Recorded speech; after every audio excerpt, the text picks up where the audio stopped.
My name's GuyKesTV. I've been a professional mountain bike reviewer for over 23 years, and today I'm up at Stainburn Trails in North Yorkshire looking at the latest Cotic FlareMax. You've probably already seen the live ride review.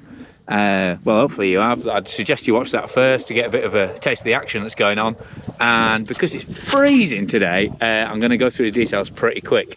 So, in terms of structure and layout, not much has changed. You've still got this custom 853 front end with this oval form top tube there to put the stiffness in and to allow a bit of vertical flex. You've got down tube, custom seat tube, alloy back end in terms of the chainstay, and then steel seat stays there. Neat little details, like you've got that little Syntace style pinch bolt there for the dropout. You've got plenty of mud clearance there. That's a 2.4 inch 29er tyre in there, but it'll also take plus tyres if you want it to. That's why it gets FlareMax name, because it's max tyre, max size. You've still got these two little independent linkages in there which drive this drop link suspension system, and you've still got a 65-degree head angle when you've got a 140mm fork in. Obviously steepens up to about 65.5 with a 130 fork in, or you can go 66 with a 120mm fork in, because you can build it up pretty much any way you want. Built around super short stems, so that's Cotic's own 35mm stem there, and it's their own bar as well. But like all Cotic bikes, you can do a lot of customization when you build it. They do BergTech as a standard option on the upgrades and Hope, or they get quite a lot of people who kind of supply their own bits. If you've got a favourite saddle or you've already got wheels, then, you know, just get in touch with Cotic and they'll build that into a bike for you. So they do complete builds and they do frames as well. This bike is built up with an X-Fusion Trace 36 fork. It's the HLR rough cut damper in that, so top of the range low and high speed compression damper. Comes out of their old RV1 downhill fork, and it's still a really good fork, although kind of X-Fusion seem to have really dropped off the radar in terms of feedback. But 36mm legs, really accurate fork, really plush and dead easy to set up. Only thing I would say, if you're super heavy, then it's got a coil negative spring, so it doesn't feel as balanced for heavy riders as it does for someone around my sort of 70 kilo weight. Absolutely bang on for me. You can also get it with the McQueen, which is the 34mm fork from X-Fusion, or a standard, it comes with a Cane Creek Helm fork. Again, super plush, really nice feel, really nice fork.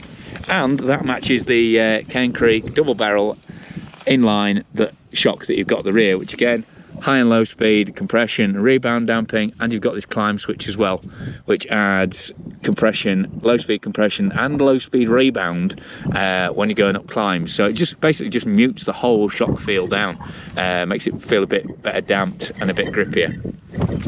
Little touches, you've got the Hope seat collar there, you've got Hope headset, and again, they're all optional upgrades if you want them, but a lot of people do go that way. You've got this little chain retainer here as standard, and it also comes with, you can't quite see it there yet, maybe you can see them in there, ISA G tabs, so you can run a full chain guide if you want to. This is the GX Eagle build, so it's the gold build with Eagle. There's also a gold build with XT. Either way, you get Shimano XT brakes on there. It's the two-pot brake, so not super powerful but pretty controlled, and I've had no bite point issues with these during testing, so that's always a bonus with Shimano and isn't guaranteed. But you can get Hope brakes, or again, whatever brakes you want to bring to the party personally. These frames are built in the Far East, but they're built to order in their workshop in Calver, so you can go and visit them, you can go and try out the bikes there, and that's where they'll build your bike up if you decide to buy one. Plus, they do a really extensive range of demo activations. They actually have two different demo guys working for them now. So there's always someone at Calver, and then there's generally someone working on the weekend as well, somewhere around Britain, letting you try the full range of Cotic bikes. Anyway, I kind of wandered off track. What do you need to know that's specifically different about this one? Like I say, head angle is the same. Seat angle is one big geometric difference. It's actually gone up 2 degrees there, so it's now a 75.5 degree effective seat angle with a 140mm fork in there, or slightly, obviously goes steeper still, if you put a 130 or a 120mm fork on there, but that really shifts your body weight forwards, puts a lot more weight onto the front of the bike, and as you'll see from the ride video, makes a big old difference in how much you naturally kind of attack the trail on this FlareMax now. And the other difference is, you won't really be able to tell, but they've raised the nose of this shock up using this new shock mount here. So what that does is it decreases the shock rate. It was a 28% progression shock rate, and it now drops down to 21%. So still pretty, still pretty progressive for a shock. But because it's a lower shock rate now, it makes the shocks kind of sat a lot better in its bandwidth of control. So heavier riders won't have to overpressure it, but lighter riders can just add some more volume spacers for a more progressive ride if that's what they want. But that whole flatter shock feel, that flatter shock curve, gives it a real, even more grippy feel than you already get from this kind of slightly ductile mainframe. And as well as steepening that seat angle up, they've also, Cotic have also extended the reach to rebalance kind of the front end distance. So it's now 490mm reach on this large size. One thing you have to say, the steel frame is heavier than most alloy and carbon frames. So this is a large, but a medium with all the trimmings on it and shock comes in about £8, so 3.6 kilos.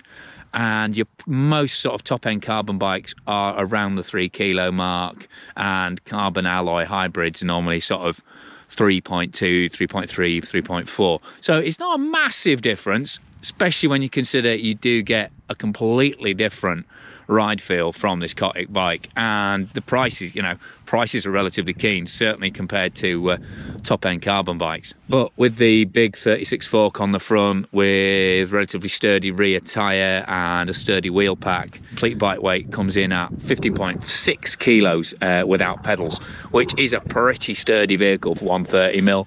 But to be honest, medium travel bikes, mid-travel bikes, when they're designed to be ridden this aggressively, they need to be pretty sturdy to handle the abuse, and that's an inevitable result of it, really.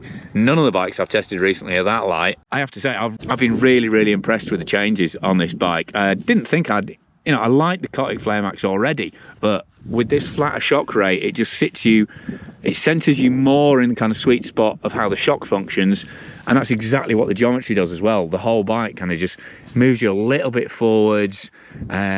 It doesn't kick around quite so much as full travel, so even though it's still short travel, it's still a peppy feel. It's only 125mm now. It was originally 120, then they brought out a 132mm kit, basically just by putting a longer shock in there, and now they've backed it back to 125, and that's actually the same shock rate and kind of shock feel as you had on the Flare, which is the 27.5-inch bike, which there'll be a link to the live ride video for that on there.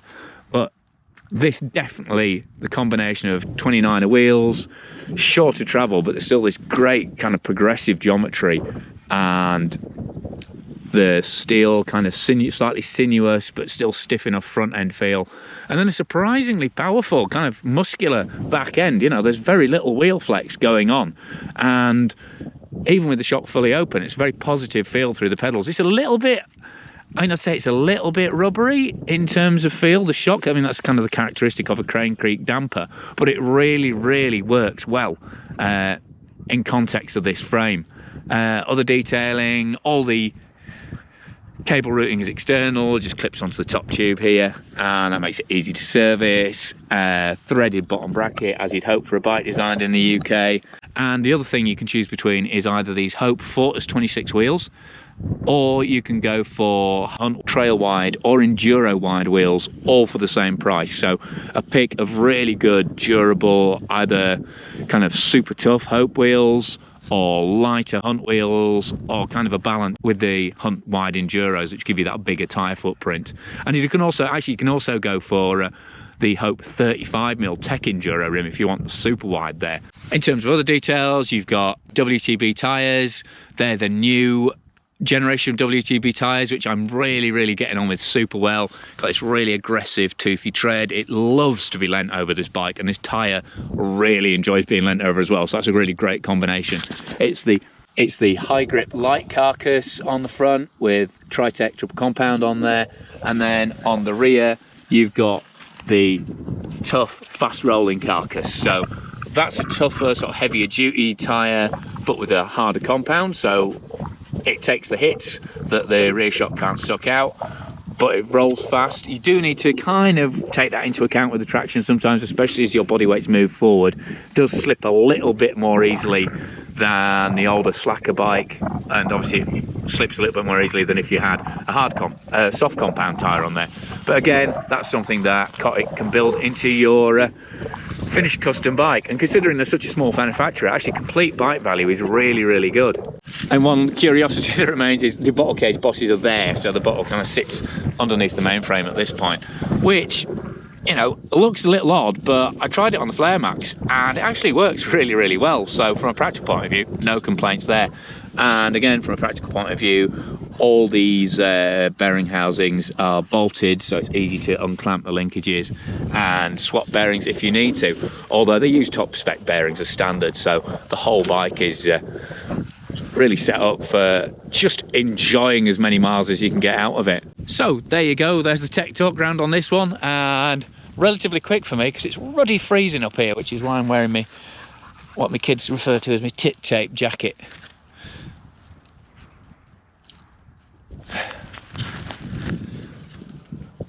So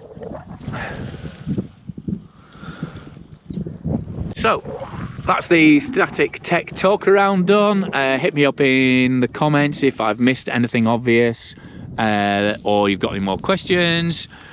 Make sure you watch the live ride review and to get a really good impression of how the bike rides. There'll also be a ride putting the existing bike back to back with the new bike, and a little chat from Si about sort of design and development of the bike. All of that's currently on Patreon for my Patreon subscribers, so you get even more if you're prepared to cough up a little bit extra per month to support the channel, because this isn't a paid for video.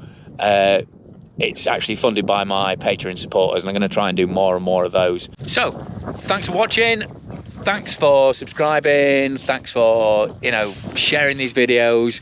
The more I can get them out there, obviously the more people watch them, the more I can do. So if you could do your part, that'd be great. And if you could be a hero and subscribe like these guys over here, or probably scrolling up here, that would be absolutely awesome, because they're the reason I can do these unsponsored videos on a more regular basis. So thanks massively for your help, guys, and please consider joining them. It's literally the price of like a hot chocolate every month, and as we found out in the news recently, hot chocolates are very, very bad for you if you buy them from coffee places, whereas watching these videos, 100% health benefit and well, entertainment as well, I hope. Thanks for your time. I'm waffling. I'm relatively calorie free though, so don't worry about it. Ta-ra.